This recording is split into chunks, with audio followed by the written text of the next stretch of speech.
Quiconque capture un juif recevra une voiture gratuite. C'est ainsi qu'un vendeur de voitures d'occasion de la région de Ramallah a choisi de faire la publicité de son entreprise. Cette annonce, qui a largement circulé sur les réseaux sociaux, a suscité une vague d'incitation et de violence à l'encontre des Juifs. Il ne s'agit là que de l'une des conséquences d'un phénomène terroriste beaucoup plus vaste en Judée et en Samarie. Je m'appelle Yair Pinto et je vous présente My State, une émission sur l'actualité, ma foi en Dieu et mon voyage en Terre Sainte.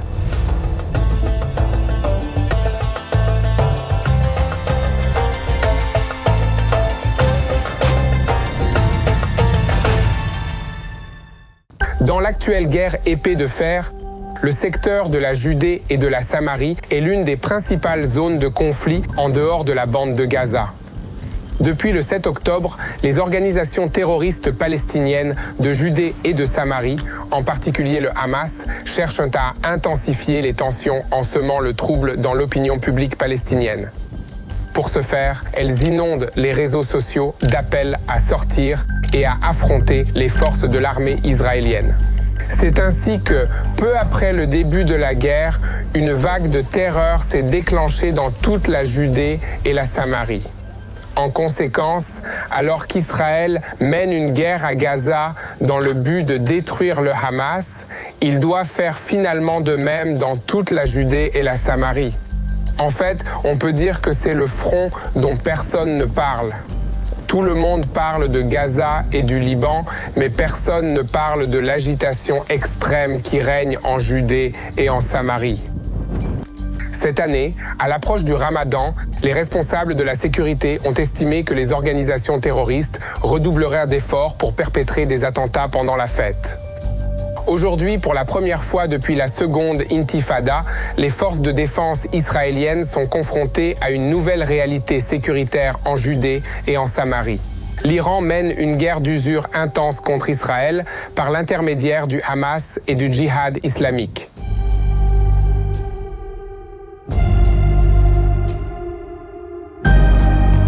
Je me trouve donc ici, à la jonction de Gush Etzion.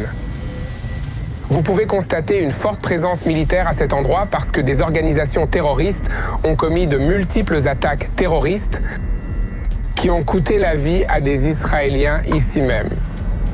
Selon les données du ministère israélien de la Défense, les Iraniens investissent dans de nombreuses ressources dans cette guerre contre Israël. Sur le plan financier, ils transfèrent chaque année des millions de dollars à des organisations terroristes, dont le Hezbollah et le Hamas. Rien que l'année dernière, l'Iran a transféré environ 700 millions de dollars au Hezbollah et environ 100 millions de dollars au Hamas. La stratégie de l'Iran semble donc être d'essayer de créer un parapluie de défense régionale pour les organisations terroristes armées en Judée et en Samarie, et menace de lancer une campagne sur plusieurs fronts à partir de la bande de Gaza, du Sud-Liban, de la Syrie et du Yémen si Tsahal agit contre elle. Tel est le nouveau défi d'Israël en matière de sécurité. L'establishment sécuritaire est conscient qu'il est nécessaire d'agir avec une grande sensibilité, car la restriction de la liberté religieuse ferait le jeu du Hamas et affecterait l'ensemble du monde arabe et pas seulement à l'intérieur du pays. Dans le même temps, le Hamas et d'autres organisations terroristes transfèrent des milliers de shekels à quiconque souhaite commettre un attentat. Ce n'est pas nouveau, mais le fait que l'attentat est un élément religieux et que de nombreux Palestiniens soient sans emploi en Israël depuis très longtemps accroît notre crainte que de jeunes Palestiniens soient tentés par l'argent et entrent dans le cercle du terrorisme. Oded, c'est un plaisir d'être ici. Ephrate est situé en Judée et en Samarie. Pourriez-vous expliquer un peu cette communauté à nos téléspectateurs, ainsi que l'histoire de la Judée et de la Samarie en général? Soyons un peu plus précis, car quand on dit Judée et Samarie, c'est une région assez vaste. Il y a donc notre capitale, Jérusalem, et au sud, la ville de Bethléem, ainsi que la ville d'Ephrate, littéralement adjacente à Bethléem. De nombreux récits bibliques se sont déroulés dans cette région géographique. La ville d'Ephrate est mentionnée plusieurs fois dans la Bible. Ephrate a été fondée en 1993. L'une des visions des personnes qui ont fondé la ville était de construire une ville sans l'entourer d'une clôture. Cela a fonctionné pendant les 42 dernières années et nous entretenons de très bonnes relations avec les villages arabes voisins. Maintenant, avançons rapidement jusqu'au 7 octobre, date des attaques terroristes du Hamas contre les villes de la périphérie de Gaza. Comment cela vous a-t-il affecté, vous et les habitants de la Cisjordanie ? Parce que, géographiquement parlant, le terrain est presque le même. Ils ne sont pas très loin des communautés israéliennes ici. Ainsi, lorsque nous entendons les nouvelles de ce qui se passe dans le sud, dès les premières heures du matin, à 7 ou 8 heures, nous comprenons immédiatement que nous avons besoin de plus de puissance, de plus de force pour défendre la ville.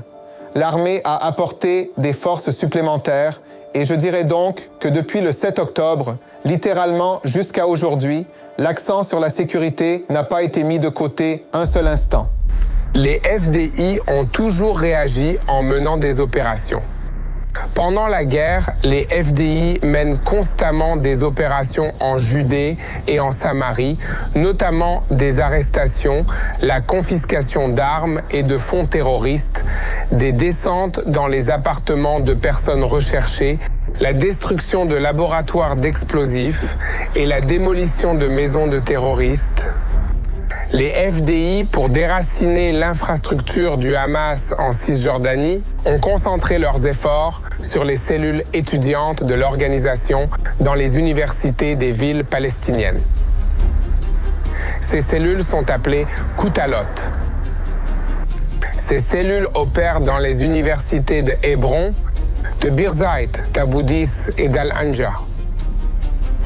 Au cours des derniers mois, le Shin Bet et Tsahal ont effectué des descentes dans des entrepôts des universités où des équipements du Hamas, tels que des drapeaux et des uniformes, ont été confisqués et de nombreuses arrestations ont également eu lieu, principalement dans le secteur de Ramallah.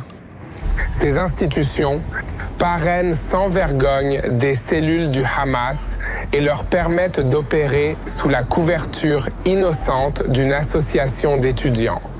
L'objectif principal est de façonner une nouvelle réalité au lendemain de la guerre.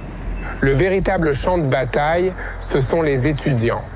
Le Hamas veut les inciter à la violence et leur fournit les fonds nécessaires, tandis que Tsahal veut empêcher le Hamas de le faire. Voici quelques statistiques. Depuis le début de la guerre, environ 2600 personnes recherchées ont été arrêtées en Judée et en Samarie, dont environ 1300 sont des agents du Hamas en activité. Un grand nombre des personnes arrêtées au cours des 2 derniers mois sont des responsables du Hamas sous les ordres de Sinwar et parmi eux, nous trouvons des terroristes qui ont mené des attaques contre les forces de Tsahal.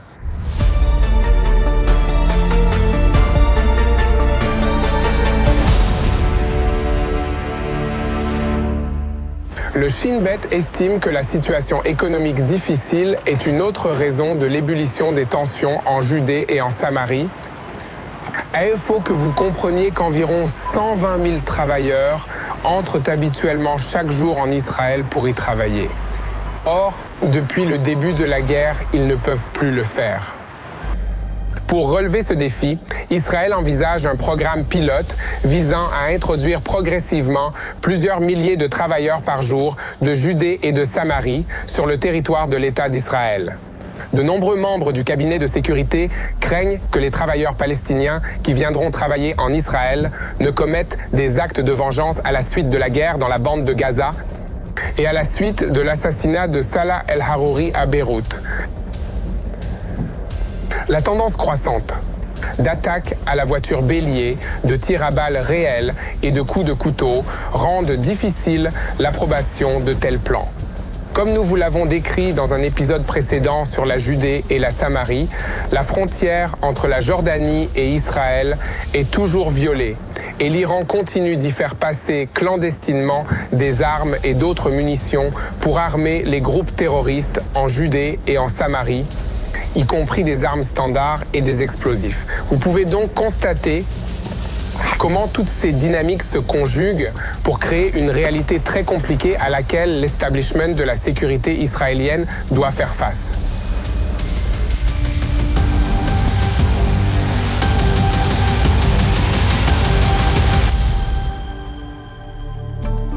Comme toujours, la situation est très compliquée et nous n'avons pas toutes les réponses. Je vous invite tous à vous joindre à nous dans la prière pour la sagesse de nos dirigeants et pour que Dieu règne dans cette région. Joignez-vous à nous dans la prière pour la paix de Jérusalem et la paix d'Israël. Merci pour votre soutien et ensemble nous gagnerons cette guerre.